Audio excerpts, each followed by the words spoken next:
For those of us who went to Sunday school, the story about Samuel that we've heard read this morning will be quite well known. The little boy Samuel is serving in the temple under his master, Eli, and while he's sleeping at night, he hears a voice calling him. Thinking it's Eli, he goes to him, but Eli does not realize what's going on. It's not until Samuel heard the voice a third time, Eli realizes it may be the Lord calling him. And he tells Samuel next time to respond, "Speak, Lord, for your servant is listening." Now, too easily in Sunday school and maybe also in sermons, we're told that we're to take away from this story that we too, like Samuel, should be open to hear the Lord when he speaks and then ready to obey when he does. And the same thing happens with stories, as we've heard in our gospel, where Jesus is calling the disciples. Jesus says, "Follow me," and they obey. And too easily we interpret these stories to mean that we should follow, obey, when Jesus calls us as well. Now, to be very clear, I'm not saying that that is wrong. Of course, the lives of the saints, of the prophets, and the apostles can inspire us on our path of discipleship. And we can learn from them to be open, to hear God's call, to be obedient. And they can encourage us and inspire us, motivate us as we seek to hear God's call and follow. I do want to warn us that we have to be careful to come to that conclusion too easily, too quickly, because it makes us forget two important truths. First, these stories are not about us. They are about Samuel and about Philip and Nathaniel. They relate how God worked in their lives specifically in a particular time in history. And nowhere do these stories tell us that God will work the same way in our lives.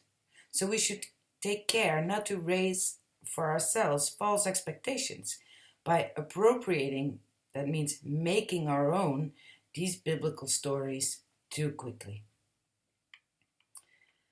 Secondly, not only are these stories about specific individuals in a specific time, they are first and foremost about God Himself. The Bible is, as we say, God's self-revelation. It is God's way of making Himself known to us. So, first of all, when we read these stories, we have to wonder, what is God doing? And what does that tell us about who He is? And when we read these stories with that question in mind, especially if we read them side by side, as the composers of the lectionary are inviting us to do today, they show us that God, through history, has called prophets and apostles to make sure that first the people of Israel, but then later also the rest of the world, through their proclamation and their witness, as it is written down in the scriptures, that all of those people, through the apostles, through the prophets, get to know His love, God's will, God's salvation plan. In other words, the stories are not in the first place about God calling you and how you may respond to that. They are not, at least not primarily, challenges to us to be better listeners, to be more obedient disciples. They're first and foremost about God, God who is calling. About God who calls because He wants to be known. God who calls because He is a God who cares for His people and reaches out to them. God who calls because He wants us to know that He is near.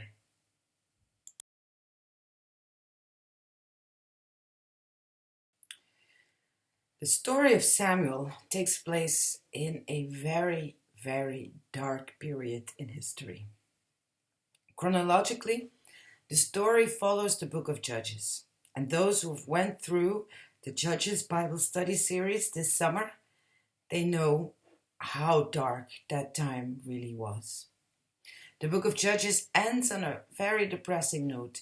All the people did what was right in their own eyes. This is the context in which the book of Samuel sets off. Now there was a woman of faith, Hannah. She went to the house of the Lord to pray because she was childless. The high priest, Eli, was so unspiritual that he didn't even recognize her cries of despair as being prayer. He thought she was drunk and wanted to throw her out of the tabernacle. The same way, this Eli didn't recognize that it was the Lord who was calling Samuel until the third time the voice of the Lord called. Now, Eli's sons were even worse. The Bible describes them as scoundrels. They had no regard for the Lord. They ripped off the people who came to worship. They treated their priestly duties and the offerings with contempt, and they even had sex with the women who came to serve at the house of the Lord. There was no king yet. The land had not been conquered entirely, so the people were living among other peoples who served other gods, and they were being idolatrous themselves. And as we can see, even the priests of the Lord, could not be trusted. The father was weak and lacking discernment. The sons were simply wicked. So the chapter 3 starts with this recognition. The word of the Lord was rare in those days, and visions were not widespread. Now Hannah, the woman who had been childless, she had gone to the Lord in faith, and her faith was answered. She received a son. So in gratitude, she gave her son back to the Lord to serve at his house. This is little boy Samuel. So this is the context where his mother, the woman who had faith, she will have been the exception rather than the rule. She who was perceived to be drunk when she was praying. This is what Samuel was dealing with when he was serving Eli in the house of the Lord. So one night he was sleeping near the Ark of the Covenant. And the text says, the lamp of the Lord had not yet gone out. This might be taken literally to mean that it was still night, the sun had not yet come up, so the candles were still lit. But we should also take it to mean, take its metaphorical or symbolical meaning, being that even though the times seemed dark, God was still present there in his house among his people. And it is there at the heart of that, besides the lamp of the Lord, that Samuel heard his call. So here's where we stopped our reading. So we haven't heard what God then said to Samuel. What he says is he repeats to Samuel that he will fulfill what he had already prophesied by another prophet, that he will judge Eli and his sons for their complacency and wickedness, and that their family will be wiped out. Later in the book, we will see that this actually happens. So we might remember Samuel as the one who eventually anointed King David. But here we are reminded, and we shouldn't forget, that the first thing God ever spoke to him were words of judgment over the wickedness of his people.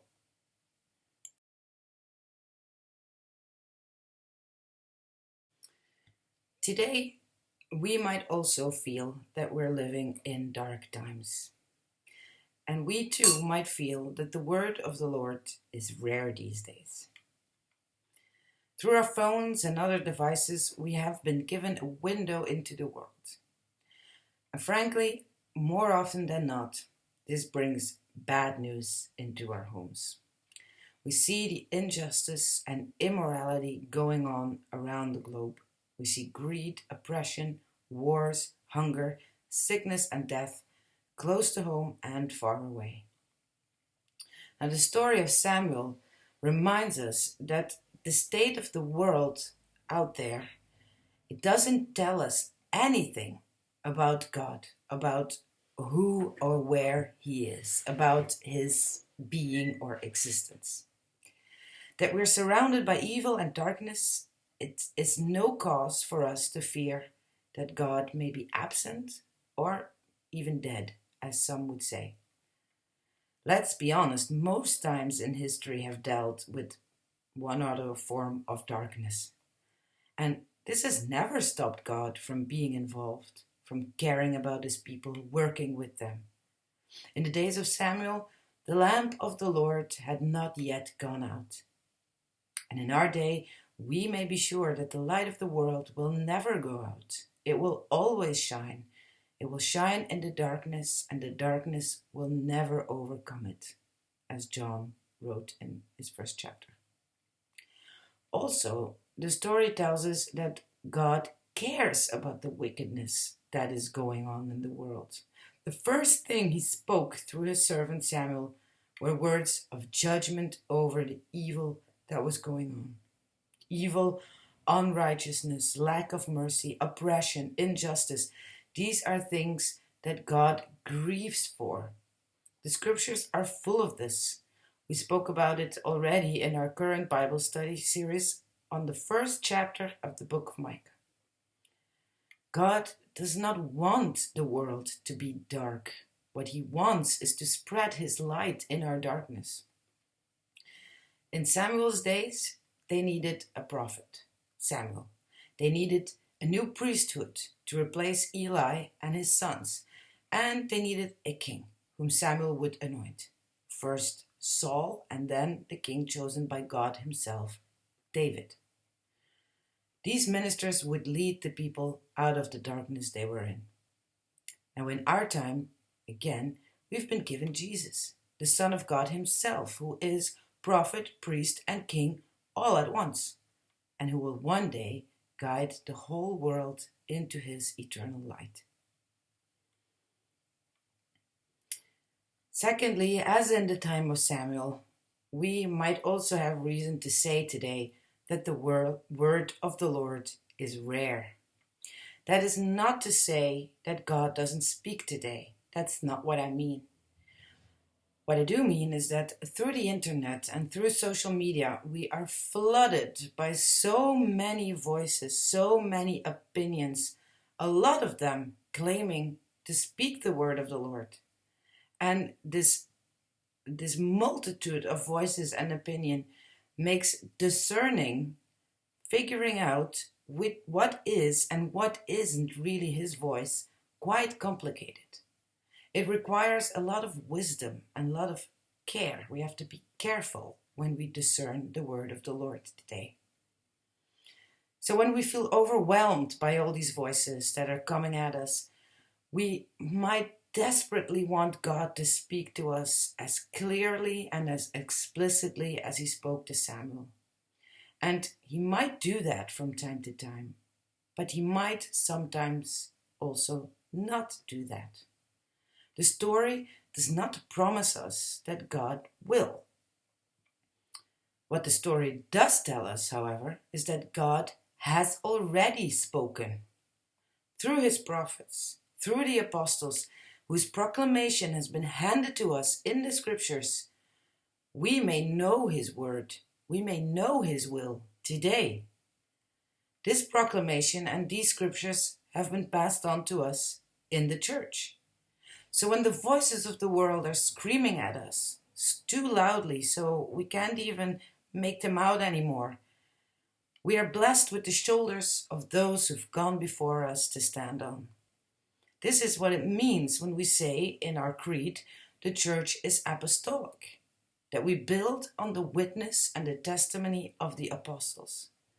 God has spoken, and we have all those witnesses to turn to when in trouble. So this is the God that we find in Samuel's story.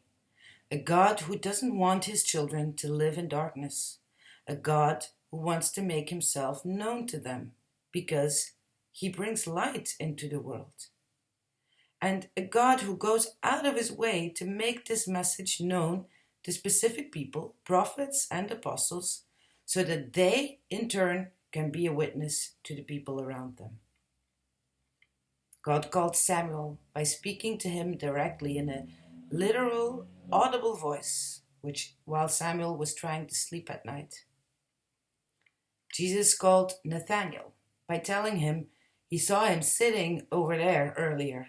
Frankly, this reaction has always baffled me. You saw me sitting there earlier? Oh, you must be the Lord then. I don't get it. Jesus expresses my feelings well when he says, that makes you believe you have seen nothing yet. God called Moses from a burning bush. God spoke to Daniel through dreams. God called Paul by throwing him off his horse. God spoke to Balaam through a donkey. It's a weird story also. And very importantly to me, God spoke to Elijah in the silence. The scriptures are full of God calling different people in different ways, working with people in individual ways, but always to let them know that He is around, to let them know He cares, to let them know Himself, who He is. So He has called all these people so as to build His church, His community of saints, His body with many members.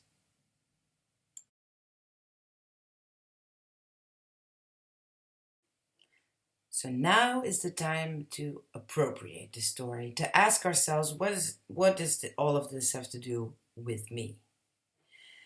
And that is that this loving God is reaching out to you as well. He is calling you as well. Now, He might not call you as explicitly or spectacularly as He called any of them. But the point is that He called them in order to call you. In their proclamation, we may get to know Him. In their witness, we can also benefit from His providence, His care for us. And in their obedience, we can see the mission that God is involving all of us in. Their call to be part of the body of saints includes you. You are called in their call. So this calling God is calling you also to step into His light and accept the salvation that He offers. That's the first call.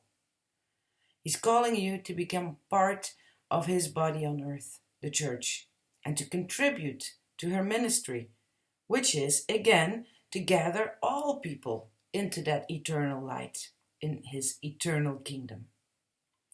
And this loving God wants to work with you in a way that matches who you are.